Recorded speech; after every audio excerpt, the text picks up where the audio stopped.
이 시간 우리 리딩 지저스 4주차 설교 말씀 같이 보도록 하겠습니다. 오늘은 레위기에 대한 내용을 다룰 텐데요. 제목은 부정함에서 정결함으로입니다. 이번 주에 레위기 1장부터 27장까지 해서 내일부터요. 레위기 전체를 다 읽습니다. 지난주는 우리가 출애굽기를 한 주에 다 읽은 거예요. 1장부터 40장까지 좀 많았죠. 이번 주는 레위기가 27장까지라서 조금 더 여유가 있을 것 같습니다. 오늘 읽을 성경 본문은요, 레위기 22장 31절에서 33절입니다. 한번 한 목소리로 같이 읽어보겠습니다. 시작.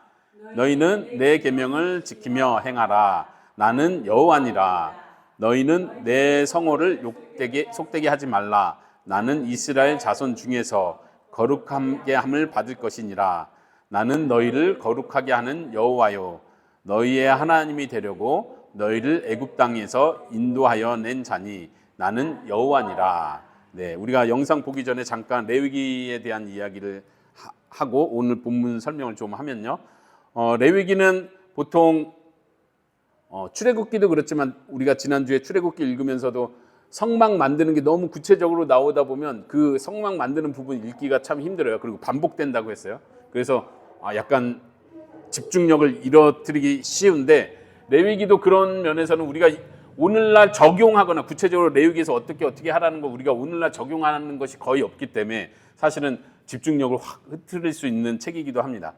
그러나 이제 레위기 전체가 무엇을 강조하고자 하는지를 우리가 좀 알고 그래도 읽으면 당장 내가 적용하는 어떤 내용은 아닐지라도 이것이 하나님이 이런 의미로 우리에게 주셨구나, 나에게 주셨구나, 내가 이런 면에서 적용하고 결심해야 하겠구나, 깨달아야겠구나, 이런 관점으로 레위기를 읽을 수 있기를 바랍니다. 레위기는 이제 기본적으로 크게 말하자면 제사법, 하나님께 어떻게 제사를 지내는지, 그리고 제사장이 어떻게 살아야 되는지, 제사장은 어떤 일을 해야 되는지, 그리고 또 중요하게 절기에 대한 많은 얘기를 하죠. 그리고 또 정결법이라고 해서 정한 것, 부정한 것, 이런 얘기가 쭉 나옵니다. 말 그대로 규율에 대한 것, 규례에 대한 이야기가 계속 나옵니다.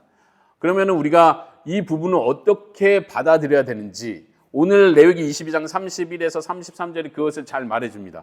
우리는 오늘 하나님께서 레위기에서 말씀하신 그 내용 하나하나 지키지는 않습니다. 그러나 레위기가 강조하고 우리가 적용해야 되는 건 하나님의 말씀이 곧 법이다.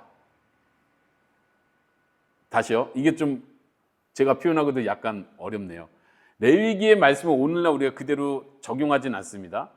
그러나 하나님의 계명은 곧 우리가 지켜야 되는 의무다.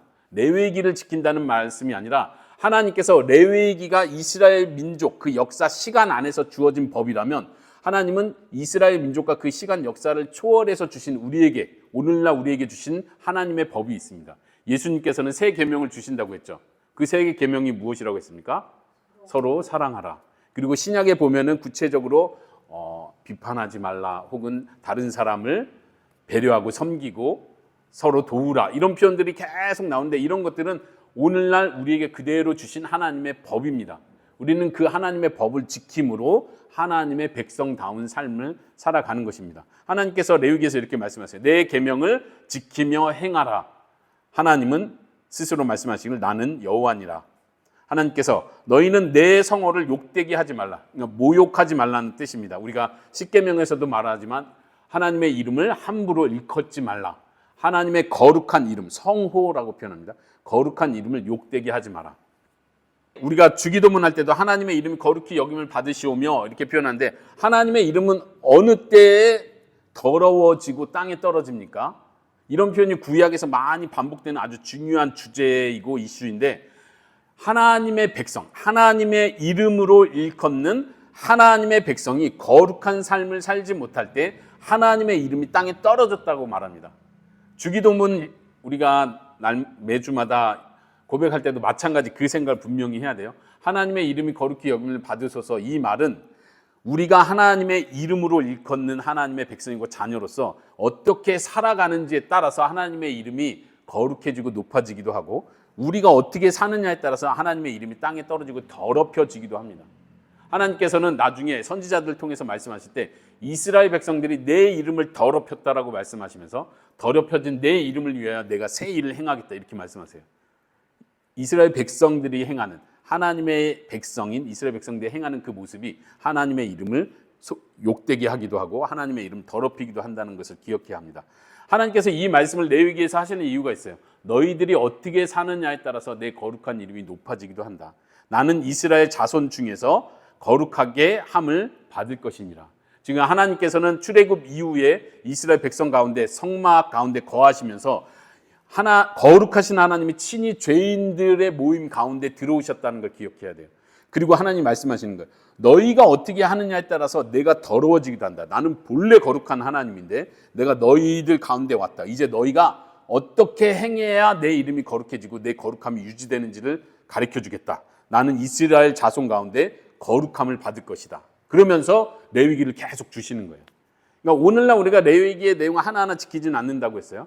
그러나 레위기를 초월해서 신약 가운데 주신 모든 계명들, 우리가 오늘날 지켜야 하는 모든 계명들을 통해서 하나님의 이름은 거룩히 여김을 받습니다. 우리가 너무 쉽게 예수님께서 우리에게 가르쳐 주신 교훈들, 또한 신약의 사도들이 우리에게 지금도 명령하고 있는, 적용해야 하는 많은 명령들을 우리는 가볍게 여길 때가 많잖아요. 근데 그렇게 해서는 안 된다는 것입니다. 우리는 언약 안에 있는 하나님의 백성입니다. 참 이스라엘 백성입니다. 혈통적인 이스라엘 백성들이 하나님의 법을 지키지 않고 우상 숭배를 하고 이방 나라들의 풍습을 그대로 따르면서 하나님을 진노케 했던 것처럼, 만약 우리가 참 이스라엘인 오늘날 우리가 하나님께서 우리에게 주신 명령들에 순종하지 않고 산다면 하나님의 이름은 더럽혀질 것입니다. 하나님은 우리에게 진노하시고 슬퍼하시고 괴로워하시고 우리를 징계하실 것입니다. 그래서 기억해야 돼요. 우리가 때로는 하나님의 은혜, 하나님의 사랑만 강조하다가 언약 안에 있는 우리들이 해야 될 의무에 대해서 소홀히 할 때가 많다는 거예요. 그러나 그것을 잊으면 안 됩니다. 우리는 하나님의 백성입니다. 하나님의 뜻대로 순종하며 살아야 됩니다. 계속해서 말씀하시기를 하나님만이 거룩함을 받을 뿐만 아니라 하나님은 너희를 거룩하게 하는 하나님이다 말씀하십니다. 그러니까 레위기에 나온 많은 법들을 통해서 하나님은 그들을 거룩하게 만드시는 거예요. 어떻게 거룩해지죠? 뭐 피부가 바뀌거나 속사람이 어떻게 바뀐다는 얘기가 아니라 하나님께서 구별한 방법대로, 특히 예를 들면 정한 것, 부정한 것을 구분하는 걸 통해서 내가 이것을 정하다고 한다. 내가 이것을 부정하다고 한다. 근데 너희가 정한 것을 선택하면 너희들은 구별된 거룩한 자들이다. 거룩이라는 뜻 잘 알죠? 거룩이라는 건 우리가 추상적으로 생각하는 어떤 영적인 이렇게 빛이 나고 막 죄가 없어지고 막 이렇게 이런 어떤 느낌의 이상한 영적인 느낌의 거룩 개념이 아니고, 거룩이라는 건 분명하게 구별된다는 뜻입니다. 거룩이라는 단어를 생각할 때 제일 먼저 떠올려야 될 건 구별됐다. 그러니까 하나님께서 내가 너희를 거룩하게 한다, 이 말은 내가 너희를 다른 이방 민족과 구별시킨다. 우리가 크리스찬으로서 구별된 삶을 사는 것이 꼭 거룩한 삶을 사는 것입니다. 그렇죠? 기도 많이 하고 예배당 많이 가고 예배 많이 드리고 기도원 찾아가고 이런 게 거룩한 것이 아니라 하나님께서 우리에게 명령한 대로 세상 사람들과 이 세상의 가치관과 다르게 살아가는 것 자체가 거룩한 삶이라는 거 기억하시기 바랍니다. 우리가 또 한 가지 더 여기서 짚고 넘어가야 되는 건, 하나님께서 우리를 거룩하게 하시는데 여기서 오해하는 게 뭐냐, 이 법들을 하나하나 지켜나갈 때 내가 구원을 받는구나, 이 법들을 하나하나 지켜나갈 때 하나님이 나의 편이 되시는구나, 이 순서에서 헷갈리면 안 되는 거예요. 그래서 마지막 구절이 중요합니다. 33절. 너희의 하나님이 되려고 너희를 애굽 땅에서 인도하여 낸 하나님 여호와다. 이건 한국말로 좀 표현이 약간 애매할 수 있어요. 하나님이 되려고 하니까 미래형처럼 표현돼서 애굽 땅에서 인도하여 내긴 했는데 아직 하나님이 아니시구나, 이렇게 오해를 할 수 있어요. 그런 의미가 아닙니다. 원어적으로 분명하게 풀면 애굽 땅에서 인도하여 낸 목적, 이유 자체가 너희 하나님이 되려고 한 것이었다. 애굽 땅에서 인도하여 내셨습니까? 네, 내셨습니다. 왜 그렇게 했다는 거야? 하나님이 되기 위해서 했다는 거예요. 하나님이시기 때문에 너희를 끌어냈다는 얘기를 하는 겁니다. 그리고 나서 언약과 율법, 제사법, 정결법을 다 주시는 거예요. 다시 이걸 다 지키면 내가 너 하나님이 돼줄게가 아니란 얘기예요. 그렇죠? 이걸 분명히 항상 헷갈리지 않기 바랍니다. 우리의 복음을 적용하는 우리의 삶 속에서도 이게 자꾸 헷갈리는 거예요. 그렇죠? 이걸 분명히 하시기 바랍니다. 이미 나의 하나님이 돼 주셨습니다. 그렇기 때문에 내가 하나님의 말씀에 순종하고 최선을 다해서 하나님이 명령한 대로 살려고 노력하는 거예요. 왜요? 사랑받으려고가 아니라 나를 먼저 사랑해 주셨기 때문에 그 사랑에 감사하고 기뻐서 내가 하나님께 순종하는 삶이 내게 가장 큰 행복이고 복이라는 거 알기 때문에 그렇게 최선을 다하는 겁니다. 여기서 헷갈리지 않기를 바랍니다. 우리 한번 다시 31절부터 33절까지 같이 읽어볼까요? 시작. 너희는 내 계명을 지키며 행하라. 나는 여호와니라. 너희는 내 성호를 속되게 하지 말라. 나는 이스라엘 자손 중에서 거룩하게 함을 받을 것이니라. 나는 너희를 거룩하게 하는 여호와요 너희의 하나님이 되려고 너희를 애굽 땅에서 인도하여 낸 자니 나는 여호와니라. 아멘. 하나님의 큰 은혜를 레위기를 읽으면서도 느낄 수 있기를 바랍니다. 자, 그러면 우리 레위기는 약간 길어서 제가 두 부분으로 나눴는데요. 첫 번째 앞부분 보고 제가 조금 설명하고 두 번째 부분 또 보도록 하겠습니다.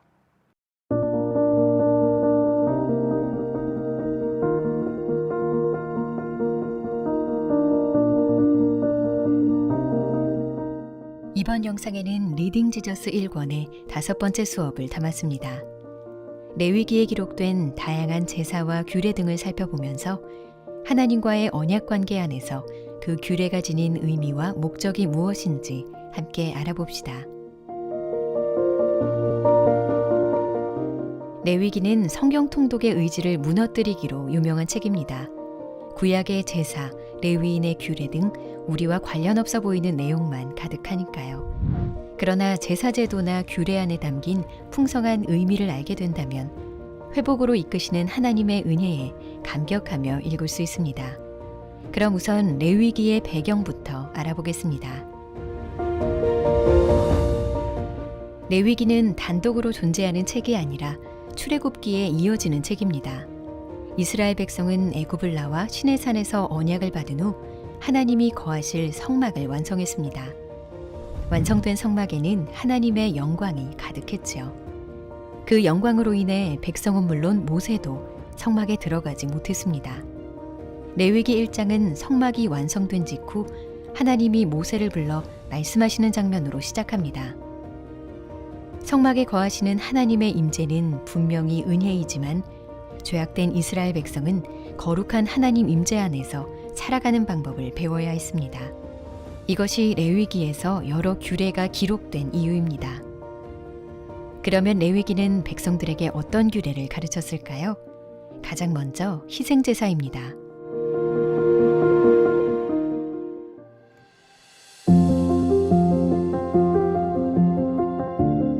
레위기는 이스라엘이 하나님께 드려야 할 희생제사의 방법들을 알려줍니다. 이 희생제사는 3가지 역할을 했는데 왕이신 하나님과 그 백성의 관계와 깊은 관련이 있습니다. 첫 번째로는 속죄의 역할입니다.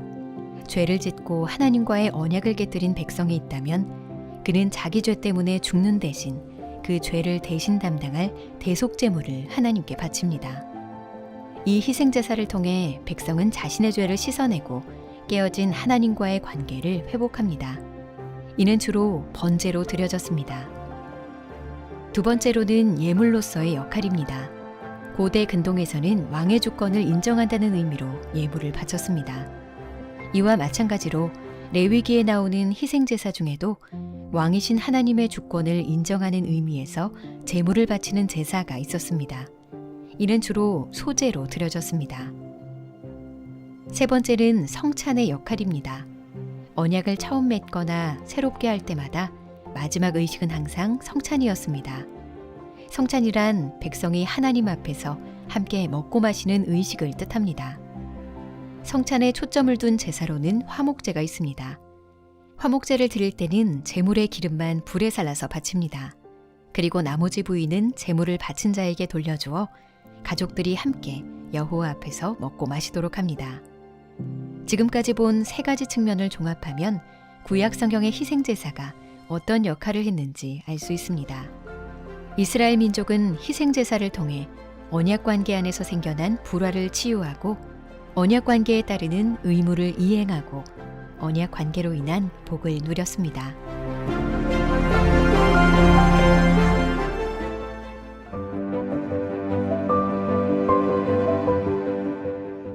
레위기는 하나님이 특별히 구별하여 세우신 제사장의 직무도 알려줍니다. 제사장은 이스라엘 공동체 안에서 많은 역할을 했습니다. 언약의 중재자로서 우림과 둠밈이라는 도구로 하나님의 뜻을 분별하고 하나님과 인간의 언약 관계가 깨졌을 때 희생 제사를 주관하며 관계를 회복할 수 있도록 했습니다. 또한 율법과 은혜의 중보자로서 율법을 백성에게 가르치고 백성들을 위해 기도하고 단언하며 하나님의 말씀으로 백성들을 인도했습니다. 또한 그들은 정결한 자의 모범이 되었고 그들이 보인 본을 따라 백성들이 살아가도록 감독하고 격려했습니다.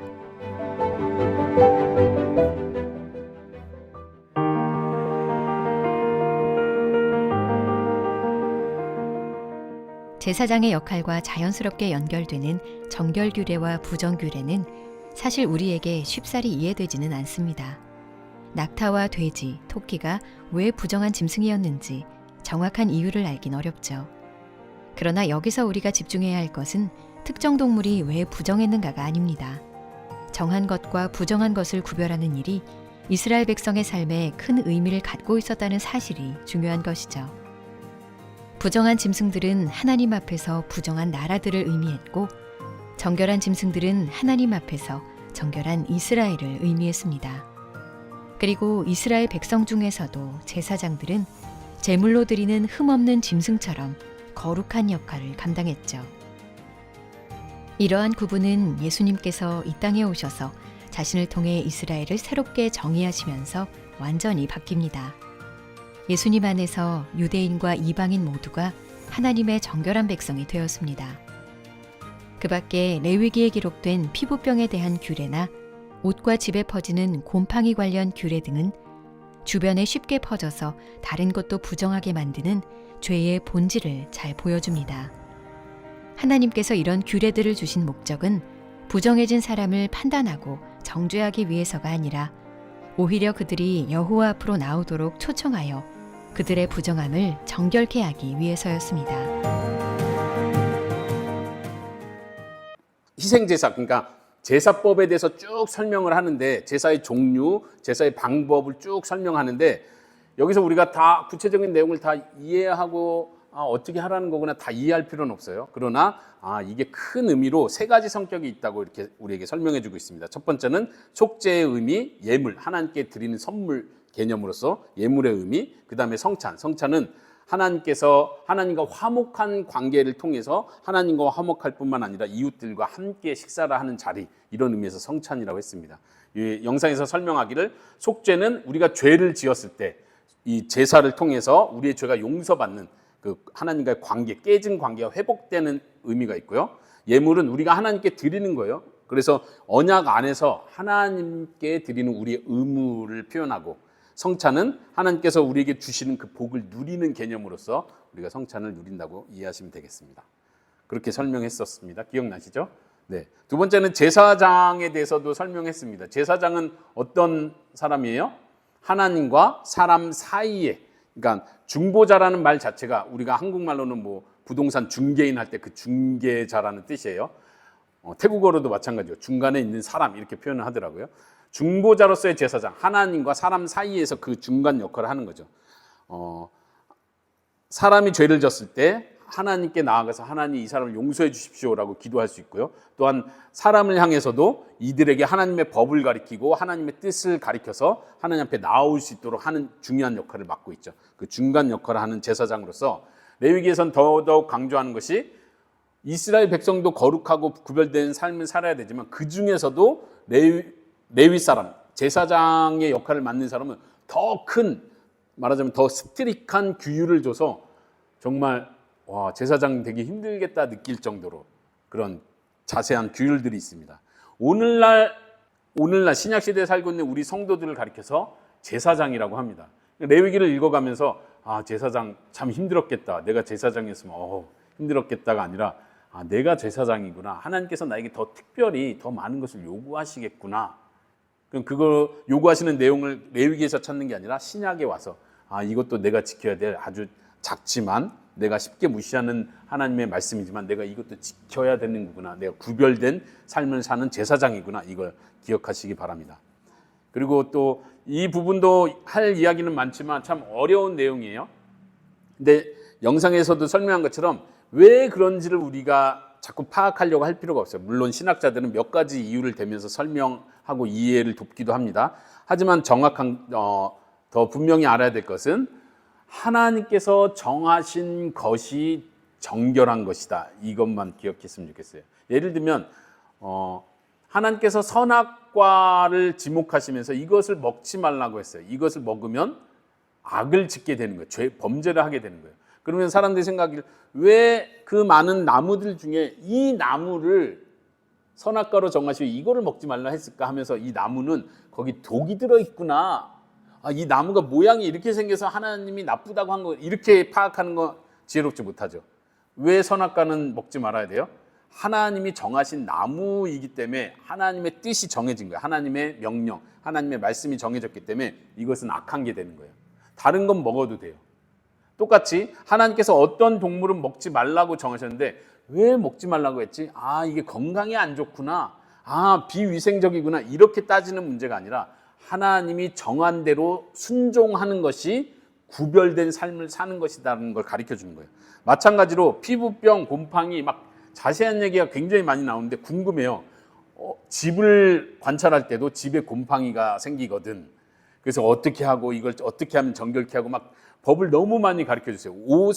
옷에 곰팡이가 쓸었을 때 옷이 좀 먹었다고 하죠. 그럴 때 또 정결케 하는 방법이 있고 그릇이 부정해졌을 때 그릇을 정결케 하는 방법이 있고 왜 이렇게 복잡하게 하지? 이유가 뭐지? 위생적인 건가? 자꾸 이렇게 접근하려고 하는데 그것이 중요한 것이 아니라 다시 하나님께서 말씀하신 그것이 하나님의 뜻이고 그것에 순종하는 것이 선한 것이고 순종하지 않는 것이 악한 것이고 부정한 것이라는 거 하나님이 가리키시는 거예요. 말하자면 이스라엘 백성들 테스트 하시는 거예요. 너가 왠지는 묻지 마라. 다시 말하면 모세와 함께 이스라엘 백성이 광야에서 하나님 앞에 불평하고 죄를 졌을 때 불뱀에 물렸죠. 그래서 하나님의 치료법이 뭐였어요? 놋뱀을 세우는 거였어요. 왜 하필 놋뱀이지? 이건 중요하지 않은 거예요. 왜 하필 뱀입니까? 왜 하필 놋으로 만들었습니까? 이게 중요한 게 아니에요. 하나님이 이걸 보면 살겠다고 정하셨기 때문에 그게 법이 되는 거예요. 다른 법을 우리가 생각할 이유가 없어요.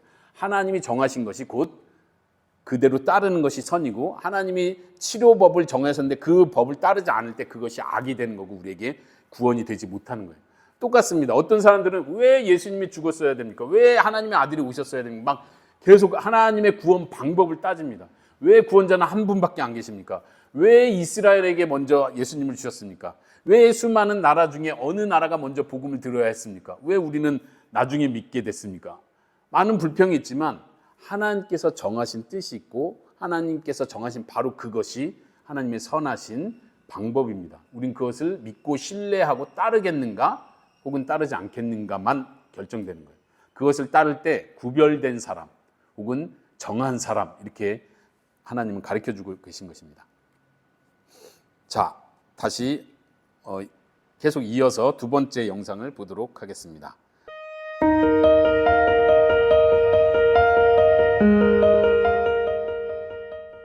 정결규례와 부정규례들은 해마다 지키는 대속죄일과 연관되어 있습니다. 이 절기는 총 3가지 축제로 이루어지죠.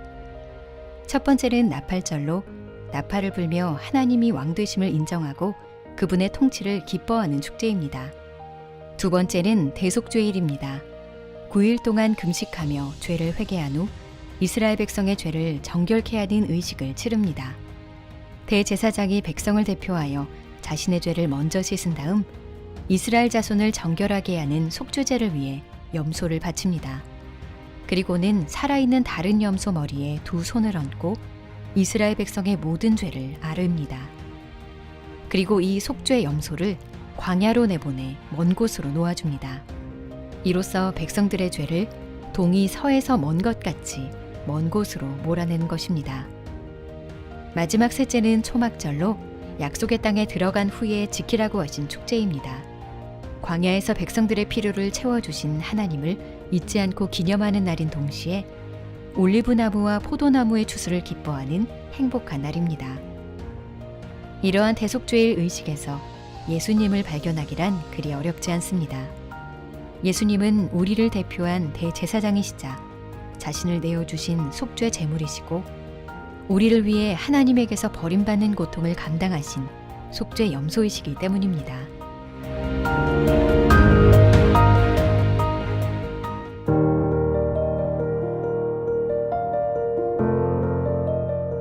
앞선 강의에서 이스라엘 3대 절기에 속하는 유월절과 초막절을 살펴보았습니다. 나머지 하나의 절기는 칠칠절로 추수를 감사하는 절기입니다. 칠칠절은 초실절에서 7주를 세고 하루를 더하는 날 지키는 절기라서 오순절이라고도 부르죠. 초실절, 이스라엘 백성들은 봄에 보리가 익기 시작하여 추수가 시작되면 첫 열매를 구분하여 하나님께 드렸습니다. 제사장들은 그렇게 구별된 곡식단을 유월절이 지난 안식일의 이튿날에 하나님 앞에 드렸습니다. 칠칠절, 초실절로부터 50일이 지난 후에 지내는 칠칠절은 보리 추수가 완성된 것을 감사하는 절기였습니다. 이러한 구약의 절기 규례 그대로 예수 그리스도는 유월절 첫 안식일의 이튿날에 다시 살아나셔서 부활의 첫 열매가 되셨습니다. 그리고 부활하신 지 50일이 지난 오순절에 하나님 나라의 추수를 알리는 성령이 임하셨죠. 추수의 시작이 추수의 완성과 확실히 연결되지만 시간상으로는 서로 떨어져 있습니다. 마찬가지로 예수님의 부활도 우리의 부활을 예고하는 확실한 증표이지만 시차가 분명히 존재합니다.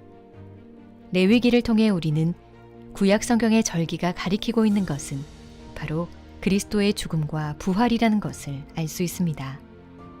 하나님 나라의 추수는 이미 시작되었고 마지막 추수 때까지 추수하는 일은 계속될 것입니다.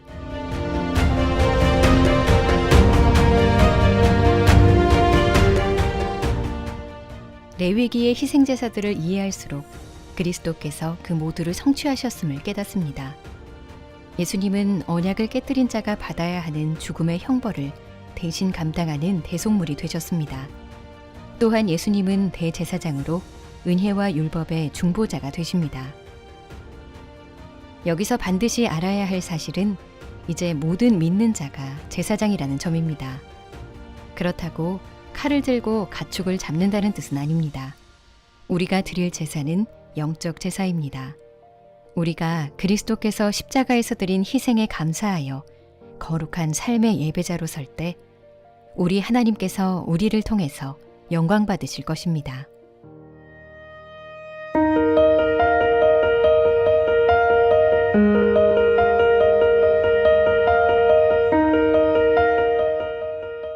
우리 한번 마지막 구절 같이 읽어볼까요? 시작. 너희도 산돌같이 신령한 집으로 세워지고 예수 그리스도로 말미암아 하나님이 기쁘게 받으실 신령한 제사를 드릴 거룩한 제사장이 될지니라. 여기도 아까 레위기 설명할 때 제가 조금 설명했지만 여기도 표현이 한국말로는 거룩한 제사장이 될지니라 하니까 미래형이라서 되어야 한다. 이거 뭐뭐를 해야 제사장이 되는구나 이렇게 생각이 쉬운데 지금 그런 표현은 아니에요. 언어적으로 보면 이렇게 표현할 수 있어요. 너희는 산돌같이 신령한 집으로 세워진다. 제사장이 되기 위해서. 이런 뜻이에요. 그러니까 우리가 하나님의 신령한 집이 되는 것, 다시 말하면 성막이 되는 거룩한 하나님이 거하시는 처소, 신령한 집이 되는 이유는 우리가 제사장이 되기 위해서래요. 우린 이미 신령한 집으로 세워지고 있고 세워져 갈 것입니다. 그 안에 우리는 이미 제사장으로서 서 있습니다. 근데 어떤 제사장이냐면 신령한 제사를 드리는 영적인 제사, 이렇게도 표현할 수 있어요. 영적인 제사를 드리는 거룩한 제사장이다. 기억하시기 바랍니다. 두 번째 파트에서 봤던 부분요, 대속죄일을 먼저 설명했습니다. 대속죄일은 지금 크게 세 가지로 표현했는데 나팔절은 신년이라고도 해요. 이스라엘로서는 말하자면 유대인 나름의 달력이 있었어요. 그 달력이 언제냐면 나팔절이라고 표현하는 거예요. 오늘날 양력으로 따질 것 같으면 9월에서 10월 사이에 있는 어느 한 날이에요. 유대인들은 이 날을 지키죠. 나팔을 불면서 하나님께서 새 해를 시작하셨다, 하나님께서 구원을 시작하셨다라고 선포하는 날이에요. 그리고 이게 이제 1월 1일이라고 한다면 1월 10 날이 속죄일이 되는 것입니다. 이 날은 이스라엘 모든 백성의 죄를 한 번에 씻는 특별한 날이에요. 이해되시겠죠? 우리가 레위기가 제사법을 통해서 여러 제사법을 통해서 죄를 졌을 때, 이런 죄를 졌을 때, 누가 죄를 졌을 때, 혹은 이스라엘 백성 많은 그룹이 죄를 졌을 때 제사법을 계속 설명하는데, 속죄일은 1년에 딱 한 번 모든 이스라엘 백성의 모든 죄를 씻는 날이에요. 특별하죠. 이 속죄일은 당연히 예수 그리스도의 오심을 바라보게 만드는 거예요. 우리는 그동안 매일매일 죄를 질 때 매일매일 죄 증거에 대한 한 마리 양을 하나님께 바치고 했다면, 언젠가는 1년에 한 번의 죄를 한 번에 씻어주신다고? 언젠가 그분이 진짜로 올 땐 정말 온 세계의 모든 인류의 하나님이 선택한 모든 백성의 모든 죄를 깨끗이 씻어주는 날이 오겠구나를 바라보게 하는 게 속죄일이에요. 그래서 속죄일이 아주 중요합니다. 그리고 나서 1월 15일이 됐을 때 초막절을 지내는 거예요. 15일부터 일주일 동안 광야에서 이렇게 광야 생활을 기억하면서 이렇게 장막을 광야처럼 이렇게 허술한 장막을 짓고 그 안에 풀초자죠. 풀과 잎으로 엮어서 그 안에서 고생하는 일주일을 보내는 거예요. 고생하는 이유는 기억하기 위해서. 하나님께서는 참 지혜로우시고 우리의 본성을 잘 아세요. 아까 요한영장 잠깐 얘기했지만 편안해지고 돈이 좀 생기면 다 잊어버려요. 내가 고생했던 거 다 잊어버리고 그때 주셨던 하나님의 은혜 다 잊어버려요. 하나님께서 그때 그걸 다시 경험해라. 만약 우리에게 오늘날 적용한다면 우리가 좀 먹고 살기 편해졌을 때 한 2, 3일 정도는 금식하는 거예요. 밥 없을 때 정말 이렇게 굶었지. 뭐 그렇게 하라는 얘기가 아니라 하나님께서 그렇게 가리키면서 일주일 동안 광야 생활을 실제로 해라. 왜냐하면 너네가 잊어버리는 거 알거든. 기억해라. 그러니까 1월 1일부터 해서 1월 15일부터 시작한 일주일이니까 한 20 며칠까지 거의 유대인들에게 이 한 달은 그냥 쉬는 날이에요. 쉰이 아니라 거룩한 성회로 모이는 날이죠. 하나님께서 이렇게 기억하게 하셨습니다. 속죄일을 좀 더 설명하면요. 여기서 2마리 염소를 선택합니다. 보통은 제사법은 양을 잡아서 양을 불태워서 번제로 하나님께 드린다면 속죄일 때는 2마리 염소를 잡아서 한 마리는 말 그대로 번제로 하나님께 드리는 거예요. 그런데 다른 한 마리는 약간 특별하게 그동안 보여주지 않은 예를 따라서 한 마리는 안수하고 죄를 덮어 씌우고 그런 의미죠. 안수해서 이스라엘 백성의 죄를 이 염소에게 넘긴다는 뜻입니다. 그리고 어떻게 한다고요? 광야로 멀리 그냥 보내는 거예요. 그 보내는 것 자체가 굉장히 중요한 의식이에요. 이것은 무엇을 의미한다고 했습니까? 영상에서 기억나세요?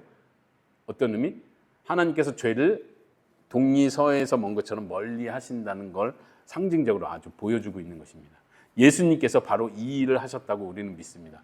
아까 표현한 것처럼 1년의 모든 죄를, 모든 이스라엘 백성의 모든 죄를 한꺼번에 짊어지고 버림받는 자리로 떠나가시는 거죠. 예수님께서 그 일을 하셨음을 우리가 기억할 수 있기를 바랍니다. 그리고 이스라엘의 3대 절기에 대해서 이야기했습니다. 유월절은 잘 아는 것처럼 이스라엘이 이집트에서 나올 때 문설주에 피를 바르는 그 일이었고요. 초막절은 아까 설명한 거 중요한 절기죠. 그리고 77절, 마지막 설명한 것이 77절입니다. 초실절이 있고 초실절은 보리를 처음 추수하고 그것을 하나님께 드리고 나서 초실절이 지나고 50일이 된 그날 칠실절 축제를 갖는 거예요. 그러니까 추수가 시작돼서 추수가 끝났다, 완성됐다는 의미로 축제를 여는 거죠. 이것은 신약에서 예수님께서 하신 일과 연결됩니다. 예수님께서 부활하셔서 부활의 첫 열매가 되셨다 이렇게 표현해요. 예수님께서 첫 열매를 맺으시고 50일이 지났을 때 오순절 때 어떤 일이 일어나요? 우리가 잘 아는 대로 성령 강림의 역사가 일어나죠. 하나님께서 추수의 완성의 때를 미리 보여주시는 거예요. 그러나 참된 추수의 완성의 때는 이 땅에서 이루어지는 것이 아니라 예수님이 다시 오시고 모든 성도가 예수님과 같이 부활하는 그때, 부활이 완성되는 그때를 오순절이 목표한, 보여주고자 한 바로 그 완성의 때입니다. 모든 성도가 부활하는 때를 우리는 고대하고 바라봅니다. 이해하시겠습니까? 네. 그래서 레위기의 절기 중에 특별히 이 77절과 관련해서는 신약에서 구체적으로 이것이 예수님을 통해서 적용됐다고 표현해 주기 때문에 우리가 잘 이해할 필요가 있습니다. 우리는 예수님을 따라서 신령한 제사장입니다. 아까 표현한 대로 신령한 제물을 드릴 거룩한 제사장이다. 예수님이 우리의 대제사장이 되십니다 라고 표현합니다. 대제사장. 그리고 우리는 예수님을 따르는 제사장입니다. 거룩한, 구별된 삶을 살아야 하는 거룩한 제사장이라는 걸 잊지 않으시기 바랍니다. 이 부분은 우리가 제사장이라는 표현은 신약에서 여러 번 반복해서 우리에게 가르쳐주는 중요한 교훈입니다. 마지막으로 로마서 12장 1절과 2절을 읽고 묵상하면서 설교를 마치고자 합니다. 한번 같이 읽어볼까요? 시작. 형제들아, 내가 하나님의 모든 자비하심으로 너희를 권하노니 너희 몸을 하나님이 기뻐하시는 거룩한 산 제물로 드리라. 이는 너희가 드릴 영적 예배니라. 너희는 이 세대를 본받지 말고 오직 마음을 새롭게 함으로 변화를 받아 하나님의 선하시고 기뻐하시고 온전하신 뜻이 무엇인지 분별하도록 하라.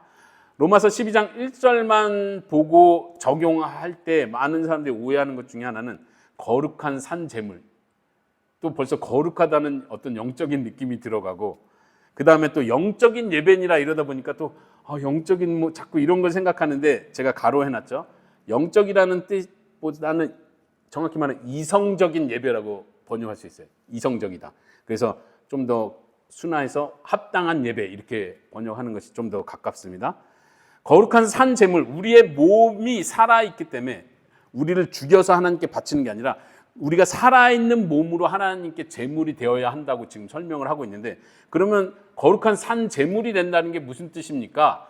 2절이 설명하는 게 바로 그거예요. 그러니까 다른 데서 거룩한 산 제물의 의미를 찾아오면 안 되고 2절이 설명합니다. 이 세대를 본받지 않는 것, 이것이 거룩이라고 했죠. 구별된 삶, 마음을 새롭게 하는 것, 우리의 마음이 하나님으로, 성령님으로 말미암아 새롭게 되는 거예요. 변화를 받는 것, 그리고 하나님의 선하시고 기뻐하시고 온전하신 뜻을 뭐하는 것? 분별하는 삶. 그래서 분별이 중요합니다. 이것이 정말 이성적인 예배가 되겠죠. 직역하자면 이성적인 예배가 되는 것. 우리의 삶 속에서 내가 이렇게 행동할 때 하나님이 기뻐하실까? 내가 이렇게 말하고 행동하는 것이 하나님께 영광이 되는 것일까? 내가 이 순간에 어떻게 결정하는 것이 하나님이 기뻐하실까? 정말 하나님의 온전한 뜻은 무엇일까? 내가 고민하고 생각하고 책임지고 결정하고 행동하는 거예요. 그걸 통해서 하나님은 영광 받으십니다.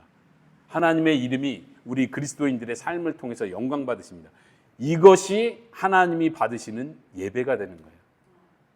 주일날 드리는 예배도 중요합니다. 그러나 우리의 일주일의 삶이 예배라는 개념을 잃어버릴 때 우리는 하나님 앞에 더 가증한 일을 하게 됩니다. 일주일 동안 내 마음대로 살다가 주일날 와서 예배 드립니다. 이렇게 할 때 우리가 가증한 자가 되는 것이죠. 주일 예배 중요합니다. 여기서 우리는 도전을 받고 힘을 얻어서 일주일을 예배의 삶으로 살아가는 것입니다. 레위기 일주일 동안 읽으면서 계속해서 적용하면서 내가 어떻게 살아야 되는지 한 주를 분별해 가면서 살아가는 한 주가 될 수 있기를 바랍니다.